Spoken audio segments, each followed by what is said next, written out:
नमस्कार,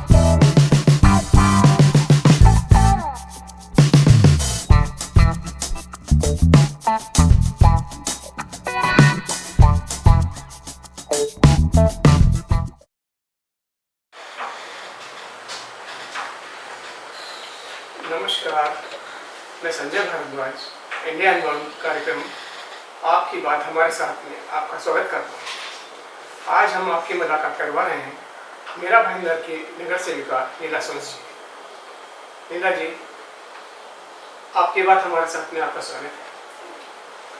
सबसे पहले आप अपने वार्ड नंबर बताएं जिसका आप प्रतिनिधित्व करते हैं। मेरे प्रभाग का वार्ड नंबर है 18 जी। और आपके वार्ड का एरिया कहाँ से कहाँ तक आता है? ये आपका मीरा भाईंदर रोड में टाटा डोकोमो जो था वहाँ से लेके विनय नगर ब्रांड फैक्ट्री जी। और मतलब आप बोल सकते हैं सुभाष नगर, कनक्या रोड, पूनम गार्डन और हरकेश, ये 4 एरिया हमारे प्रभाग में आते हैं। जी जी जी।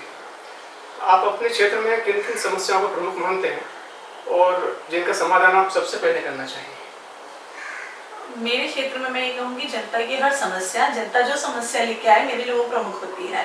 तो कोशिश होती है कि हर वो विषय जो हम तक आए वो उसका समाधान हम दें। फिर भी आप कुछ खास पॉइंट ऐड करना चाहें? मैं हालात देखते हुए या पहले के भी अनुभवों को देखते हुए ये कहना चाहूँगी कि जो स्कूल की है, क्योंकि कोई भी अधिकतर कई नेता इस विषय पे आवाज नहीं उठाते हैं कि हर स्कूल जो प्राइवेट स्कूल में जिस प्रकार की मनमानी होती है फीस को लेकर, और मतलब दुख की बात है कि इतनी विकट परिस्थिति कोरोना लॉकडाउन में भी एक वो डिपार्टमेंट था जहां से कोई रियायत लोगों को नहीं दी गई, जबकि हमारे महानगर पालिका में एजुकेशन डिपार्टमेंट है, नियम है। मतलब अगर हम चाहें तो प्रशासनिक तौर पर कई ऐसे विषय हैं जिसमें प्राइवेट स्कूल को मान्य करना पड़ता है, लेकिन कहीं ना कहीं उसमें हम कम पढ़ते हैं, पूरा सिस्टम कम पड़ता है। और इसकी एक वजह ये भी है कि मतलब स्कूलों में जल्दी से जो टीम होती है पीटीए टीम, वो भी कहीं ना कहीं प्राइवेट स्कूल अपने ही सिलेक्टेड लोगों को बनाते हैं ताकि कोई उनके सामने आवाज ना उठा सके। तो मुझे लगता है ये जन जन से जुड़ी हुई समस्या है, तो इस पर जरूर कुछ कार्य होना चाहिए। जी जी। महानगर पालिका राज्य और केंद्र सरकार की योजनाएं हैं, उसे प्रमोट करने के लिए आप पिछले साल में क्या क्या कदम उठाए? देखिए, एक तो कुछ तो महानगर पालिका की भी योजनाएं होती है जो महिलाओं से रिलेटेड है, वो हम करते ही हैं। उसके अलावा जो राज्य और केंद्र से हैं, जिसमें मेन है मुद्रा योजना, उसके लिए हमने कोशिश की कि लोगों तक हम वो पहुंचा पाए और उनको वो लोन दिला पाए। और उसके अलावा जो भी मतलब लोगों की तरफ से रिक्वेस्ट आती है, जैसे अगर हम तहसील से देखें तो विधवा जो महिलाएं होती हैं उनके लिए कुछ बेनिफिट्स होते हैं, या स्किल इंडिया के लिए मैं कई वक्त से ट्राई कर रही हूँ। I am the member of this DPC committee also. तो वहाँ पे हम ट्राई करें कि स्किल इंडिया का हमारा एक भी सेंटर मीरा भाईंदर में नहीं है, तो वो हो जिससे ज़्यादा से ज़्यादा युवा भी और महिलाएं भी कुछ स्किल में अपने आप माहिर होकर एक बिजनेस के रूप में उस कार्य को ले सकती हैं। जी जी जी। अच्छा, पिछले सालों में आपको जो निधि मिली है उसका उपयोग करते समय आपने किन कामों को प्राथमिकता दी? जैसे रिक्वायरमेंट की एरिया की, तो बेसिकली अगर आप देखेंगे तो हमारी पूरी निधि अधिकतर इतने सालों में जो गई है वो विकास कार्यों में ज़्यादा गई है।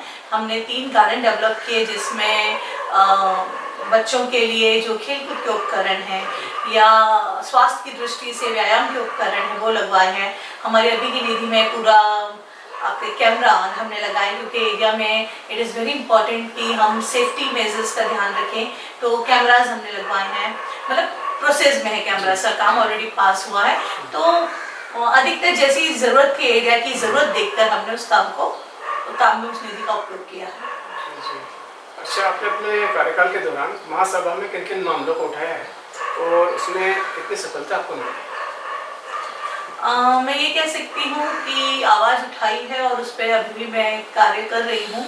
सफलता इसलिए नहीं बोलूँगी क्योंकि एक अकेला व्यक्ति, because politics is a game of numbers, और जब किसी विषय पर आप आवाज़ उठाते हो तो अल्टीमेटली वो आप अकेले होते हो या उस वक्त जो भी उस विषय से सहमति रखता है।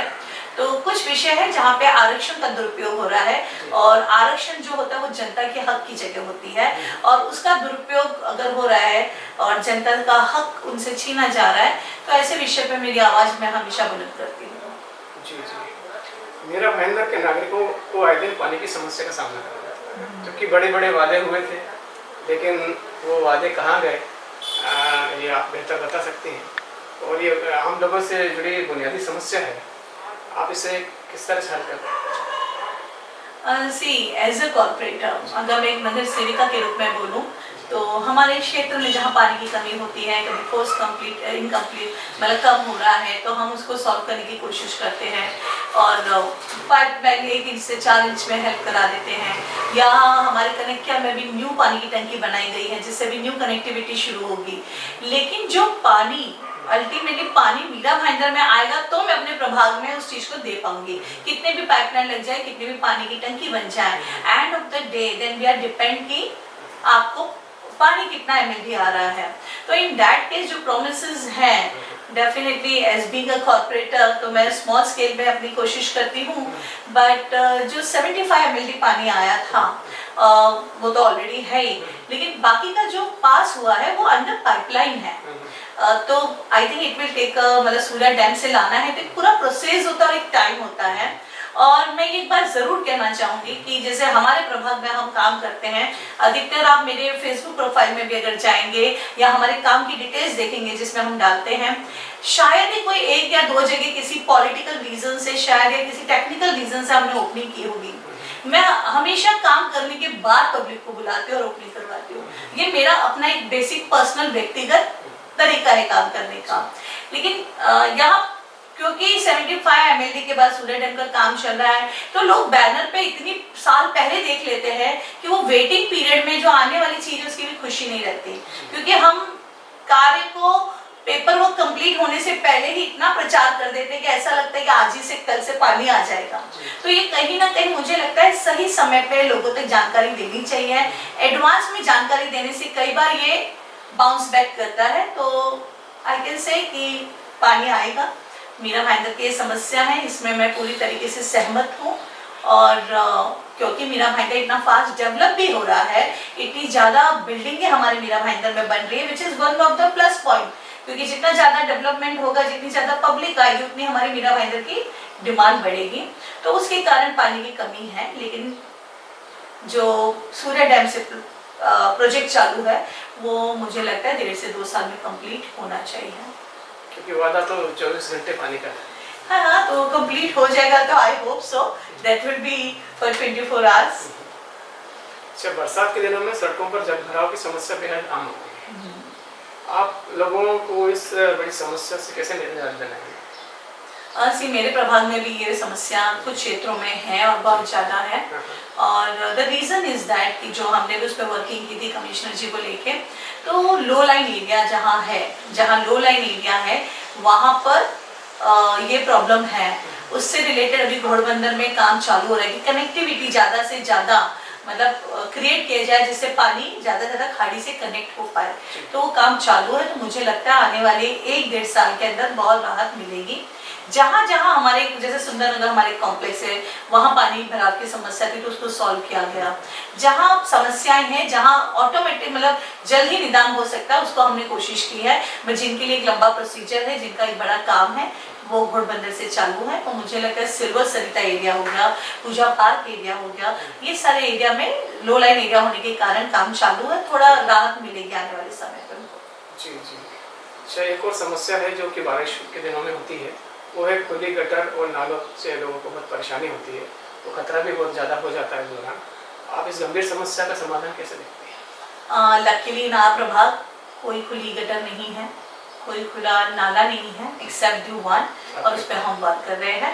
तो हमारे प्रभाग में लकीली जो भी थोड़ी बहुत थी वो हमने ऑलरेडी कवर अप कर दी है। So there is nothing such issue.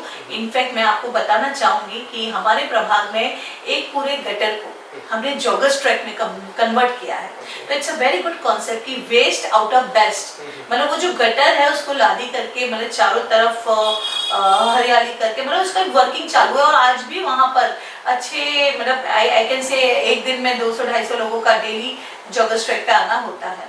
तो it is a very good concept. तो मुझे लगता है गटरों को कवर करके उसका यूजेस करने का कॉन्सेप्ट लोगों को भी फॉलो करना चाहिए। जी जी जी।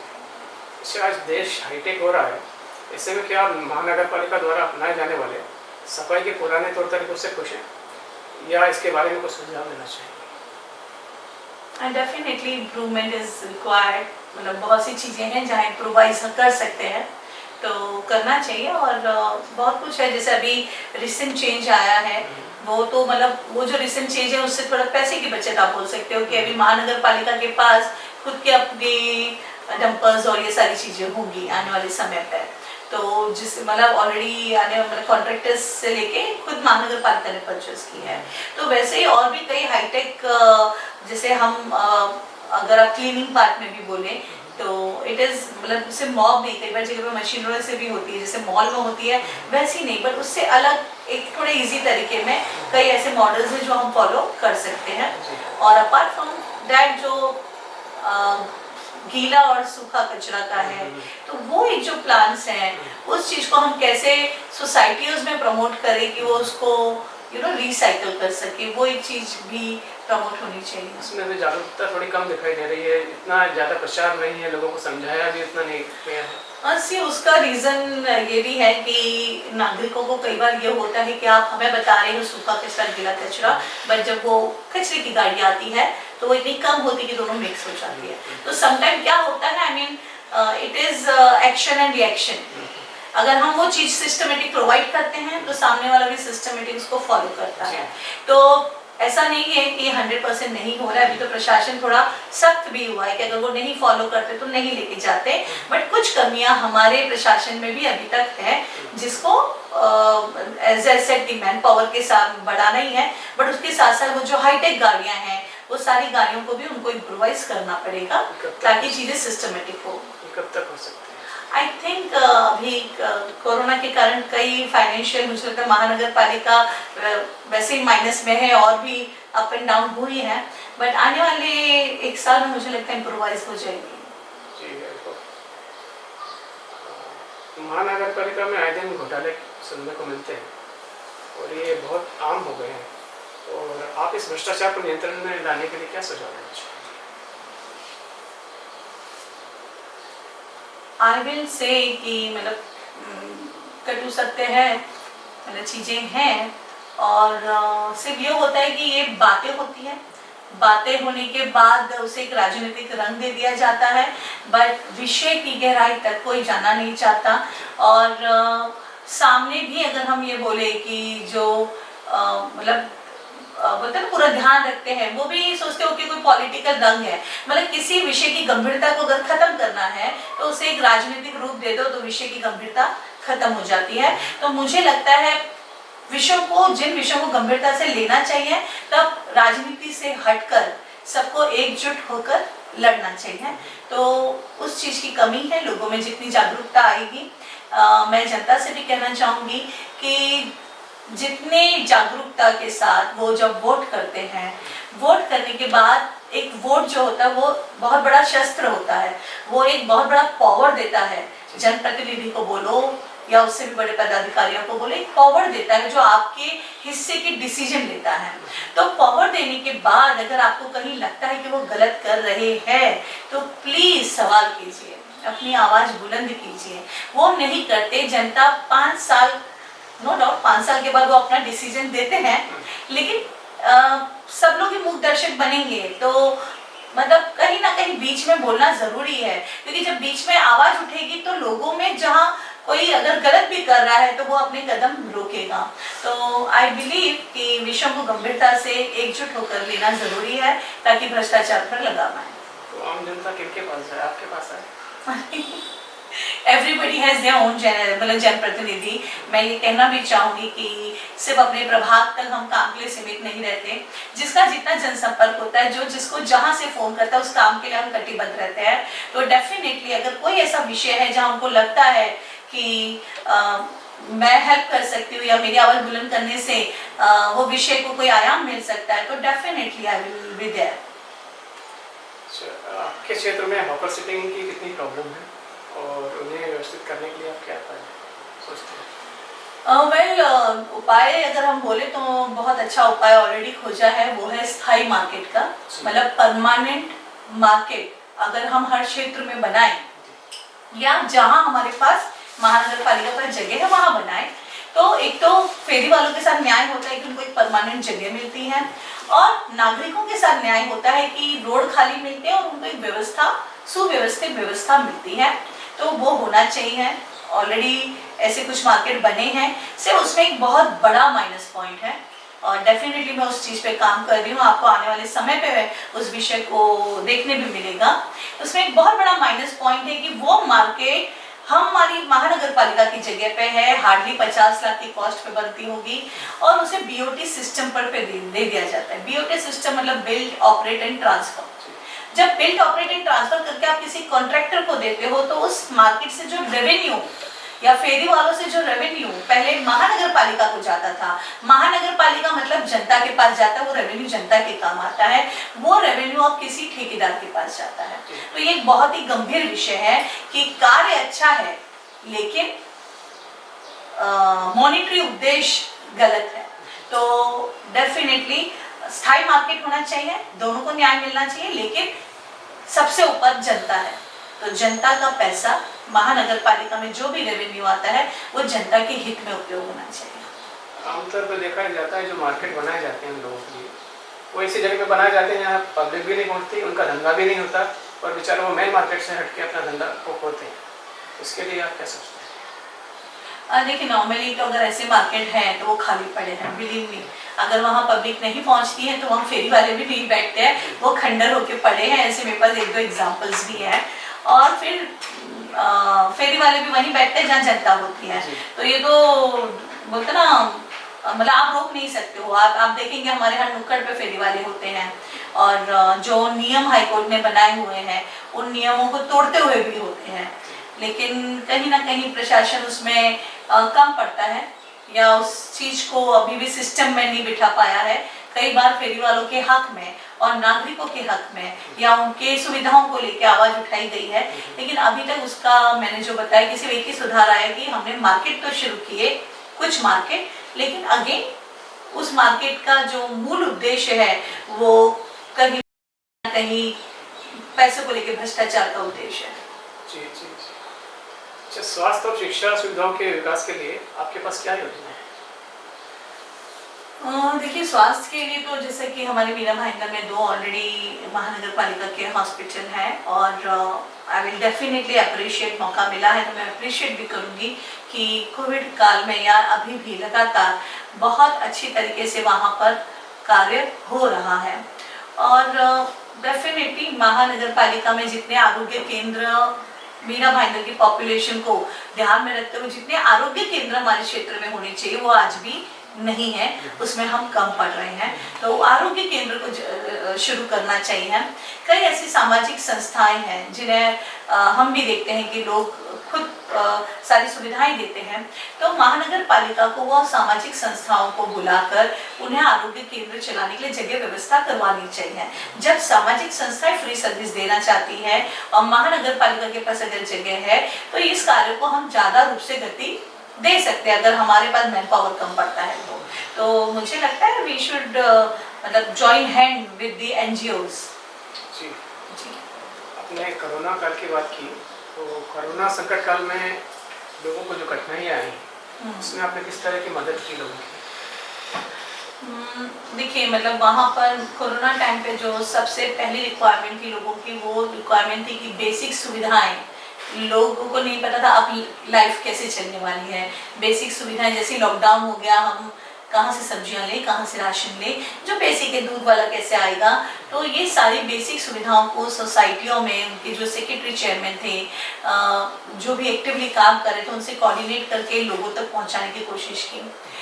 सैनिटाइजर जो एक बहुत ज़्यादा उस वक्त था कि सैनिटाइज हो जाए, तो सैनिटाइजर हमारे प्रभाग में जितनी ज़्यादा सोसाइटी में हो सकता है हमने कराने की कोशिश की। क्षेत्र में महानगर पालिका की जो अग्निशामक दल है उनके साथ जितना हर गली रोड उन्होंने कवर किए, तो विच इज़ वेरी अप्रिशिएबल कि लगातार कोरोना काल में चालू थे। एंड मोस्ट इम्पॉर्टेंट कि अगर किसी घर में अगर कोई कोरोना पेशेंट आ जाता था तो एक बोलते ना एक ब्लैंक था कि किसी को नहीं पता था क्या होगा, क्या करना है, क्वारंटाइन क्या होता है, या परिवार वाले अब क्या करें, मतलब पेशेंट को जाने के बाद भी परिवार को क्या करना है या आगे कैसे प्रक्रिया होगी। तो वो प्रक्रिया उनको कंप्लीट करने में हेल्प करना, एम्बुलेंस से रिलेटेड हेल्प करना, डिपार्टमेंट से जैसे अपने पेशेंट से, अपने परिवार सदस्यों से हम बात नहीं कर पा रहे थे परिवार वाले, तो उनको कड़ी जोड़ के देना, कैसे वो बात करे, कैसे उन तक जानकारी पहुंचे कि हाँ भाई सदस्य इस वक्त किस हालत में है। तो वो सारी चीज़ें की और डेफिनेटली एक जो सबसे ज़्यादा ज़रूरी था उस वक्त कि एक लोगों को बस गाइड करने वाला मिल जाए, मार्गदर्शन देने वाला मिल जाए, मोटिवेट करने वाला मिल जाए, क्योंकि सब एक अनजाने डर में थे, एक अनजाने भय में थे। तो जो जो हम तक पहुंच पाया, जिनसे हम कनेक्ट हो पाए, वहाँ हमने कोशिश की। और दैट्स इट। और बेसिक जैसे जो यात्री भी नहीं, मतलब जो हमारे यहाँ पे प्रवासी थे जो यहाँ अटके हुए थे लॉकडाउन के कारण, तो जैसे ही लॉकडाउन मतलब जैसे ही उनके लिए ट्रेन शुरू की गई या सुविधाएं हुई कि पासेस सिस्टम हो सकता है, तो कैसे उनको पासेस मिले, कैसे उनको परमिशन मिले। यहाँ तक कि हमने महानगर पालिका को रिक्वेस्ट की कि अगर ट्रेन नहीं हो रही तो आप बस अलाउ कीजिए, क्योंकि लोग लिटरली अपने फंड से लोगों ने बस बुक की है। अगर कोई राजस्थान जाना चाहता है, गुजरात जाना चाहता है, यूपी तक जाना चाहता है, तो लोगों ने अपने फंड से बस बुक की है, लेकिन उन बसों को परमिशन नहीं दी जा रही थी। तो हमने कहा it is really give that permission. जब बस उनका है, एक्सपेंसेस वो कर रहे हैं, उनको सिर्फ परमिशन चाहिए, तो वो चीजें भी फिर संभव हो पाई और लोग अपने अपनी बसों के द्वारा भी प्रस्थान लोगों ने किया।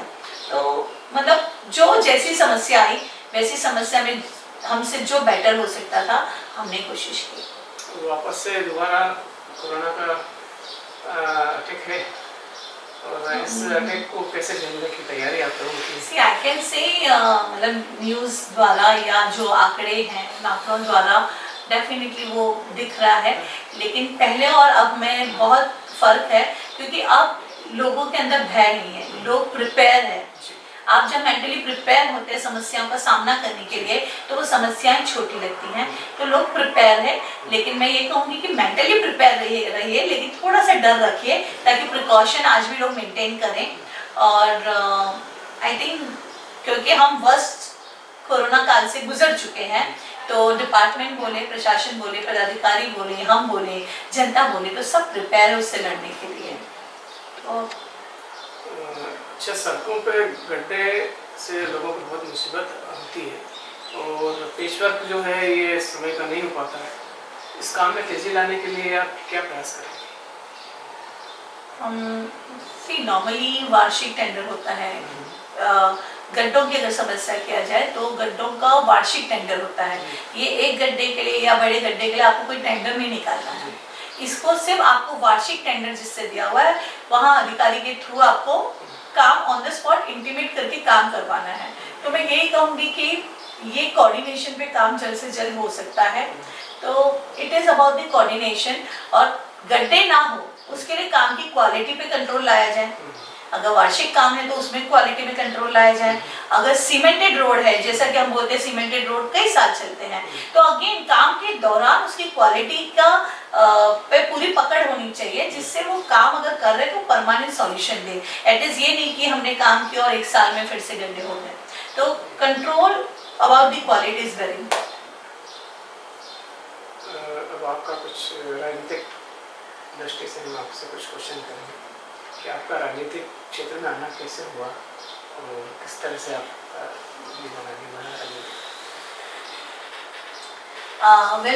राजनीति क्षेत्र में आई विल जस्ट से, मैं पहले तो मतलब कोरोना काल में हमने बहुत ही मतलब एक फैमिली मातृल्य कवयित्री डॉक्टर शकुंतल पांडे जी को खोया है, और उन्हीं के कारण मैं सबसे पहले राजनीति में आई थी।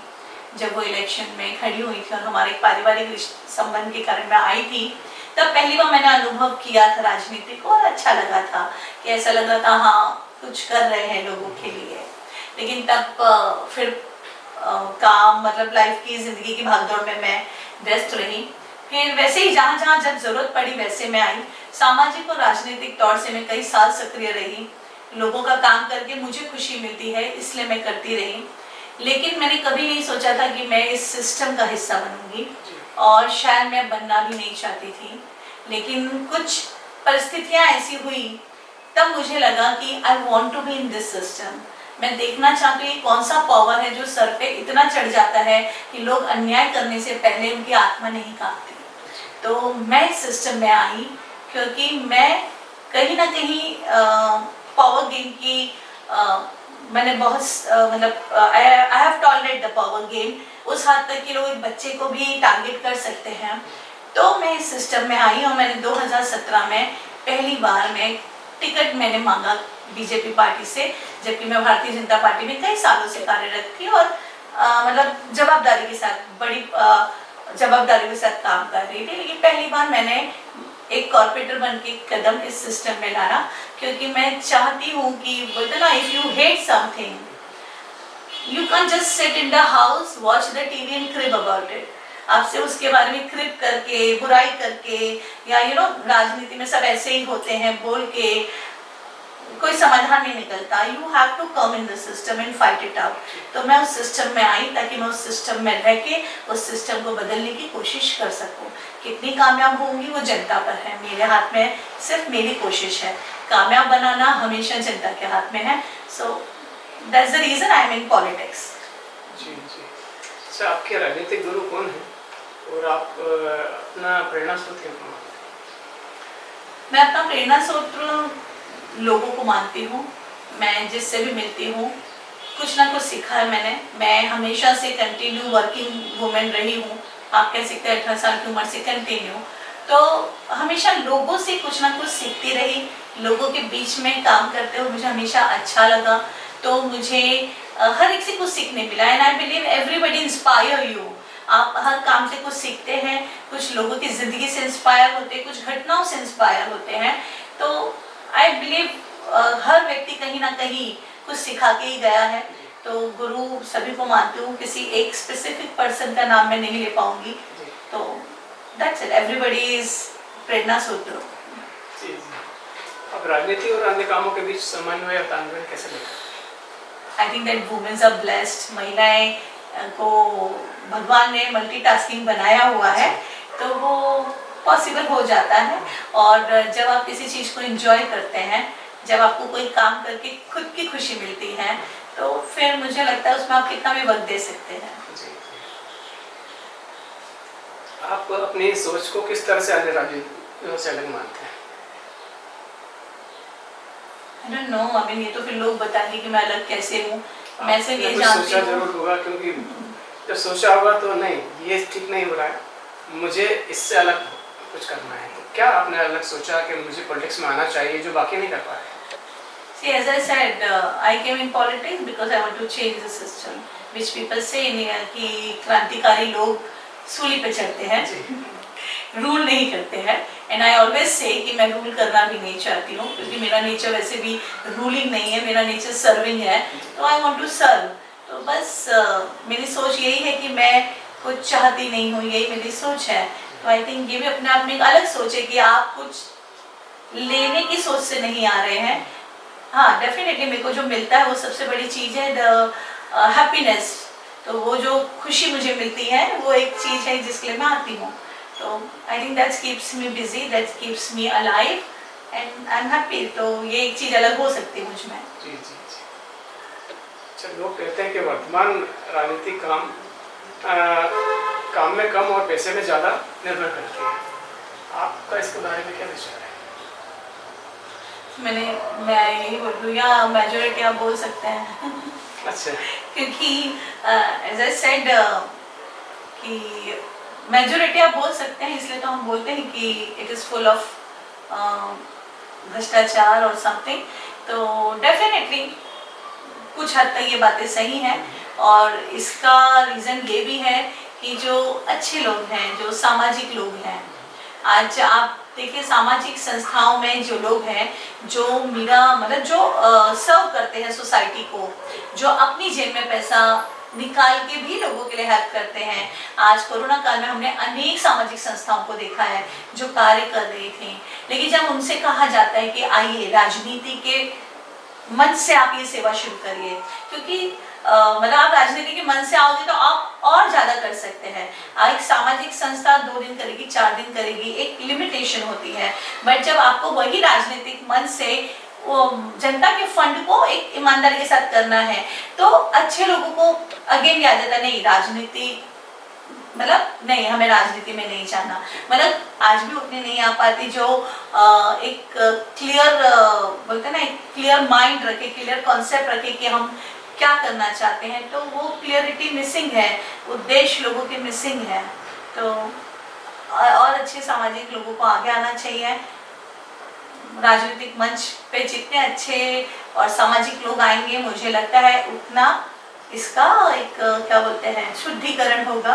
क्योंकि अधिकतर लोग संरक्षण हेतु आते हैं। कोई अपने इलीगल होटल बचाना चाहता है, कोई अपने इलीगल कार्य को बचाना चाहता है। तो ज्यादा से ज्यादा अच्छे लोग आए और अच्छे कार्य करें। जी जी। लास्ट क्वेश्चन है आपका इंडियन मॉम के लिए। इंडियन मॉम के श्रोताओं और पाठकों के लिए क्या संदेश देना चाहिए? I mean, I will just say कि सबसे पहले तो इंडिया मॉम को थैंक यू कि आपने मुझे मौका दिया अपनी बातें रखने का। और जिस तरीके से आप लोग जिस स्तर पर कार्य कर रहे हैं, आप मतलब एक इंस्पायरिंग मैसेजेस, इंस्पायरिंग लोगों की जीवनी और बहुत सी चीज़ें आप लोग देते हैं। तो वो बहुत इंस्पायरिंग है कि लोगों तक आप डिटेल्स पहुंचाते हैं। बट आई विल से कि मीडिया अपने आप में एक सबसे मजबूत पिलर होता है हमारे लोकतंत्र का। तो जितना ये निष्पक्ष रहे, जितना ये पारदर्शिता के साथ लोगों को बताए, क्योंकि ये वो आईना है, आप जो बताते हैं वही लोग देखते हैं। तो आज अनफॉर्चुनेटली कहीं ना कहीं चीज़ें मतलब बायस हो जाती हैं। तो मुझे लगता है पारदर्शिता के साथ आप जो न्यूज़ देते हैं वही एक नए समाज का रचना करती हैं। तो आप भी उसी रूप से काम कर ही रहे हैं, आगे भी काम करते रहें, ताकि लोगों को ज़्यादा से ज़्यादा जानकारी मिले। क्योंकि एक जागरूक व्यक्ति ही जिम्मेदार भूमिका निभा सकता है और आप लोगों की जानकारी लोगों को जागरूक करती है। तो जितनी जानकारी आपकी सही होगी, उतनी लोगों में जागरूकता सही तरीके से आएगी। तो बहुत शुभकामनाएं सभी के लिए, आपके पाठकों के लिए और सभी लोगों के लिए। बहुत धन्यवाद आपको। Thank you very much. Thank you.